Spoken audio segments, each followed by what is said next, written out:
SRM kitchen and ব্লগে জানাই সকলকে স্বাগতম।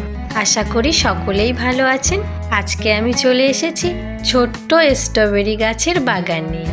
তাহলে চলুন বন্ধুরা দেখে নিই ছোট্ট স্ট্রবেরি গাছের বাগানটি কিভাবে বানালাম। আপনারাও চাইলে এমন ছোট্ট স্ট্রবেরি গাছের বাগান অনায়াসেই বানিয়ে ফেলতে পারবেন। এই দেখুন তার রাস্তা।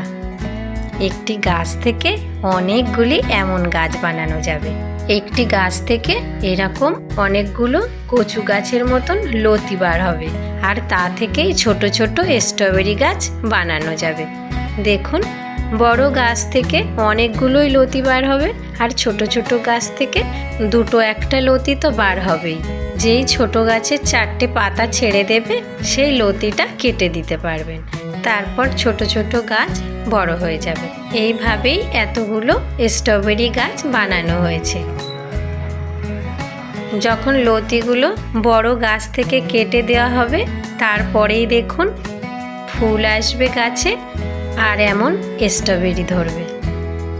এই দেখুন, এই গাছগুলোতে ফুল এসেছে, সমস্ত লতিগুলো কেটে দেওয়া হয়ে গিয়েছে। দেখুন, ছোট ছোট স্ট্রবেরিও ধরেছে।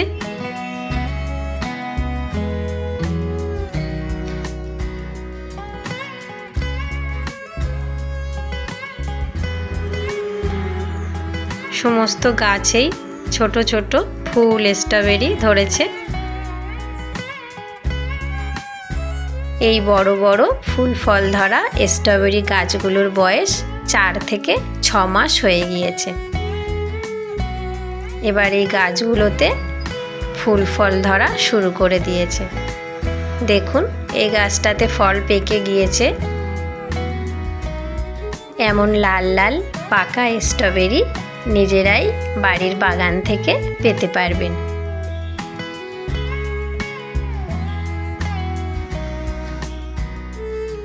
দেখুন কতগুলো স্ট্রবেরি ধরেছে গাছগুলোতে। ছোট্ট স্ট্রবেরি গাছের বাগানটি কেমন হয়েছে আমাকে অবশ্যই জানাবেন বন্ধুরা। আজকে স্ট্রবেরিগুলো তুলে নেব। দেখুন কেমন সুন্দর হয়েছে। আমাদের বাড়িতে সারা বছরই স্ট্রবেরি গাছ থাকে। আপনারা যদি স্ট্রবেরি গাছ লাগাতে চান তাহলে প্রথমবার বর্ষার শেষের দিক থেকেই শুরু করবেন। স্ট্রবেরি গাছ বেশি বর্ষার জলও নিতে পারে না, আবার বেশি গরমও নিতে পারে না। ঠান্ডার সময়ই বেশি গাছও দেবে, আবার ফলও দেবে। দেখুন কেমন সুন্দর হয়েছে স্ট্রবেরিগুলো। ভিডিওটি ভালো লাগলে অবশ্যই পাশে থাকবেন। ধন্যবাদ সকলকে।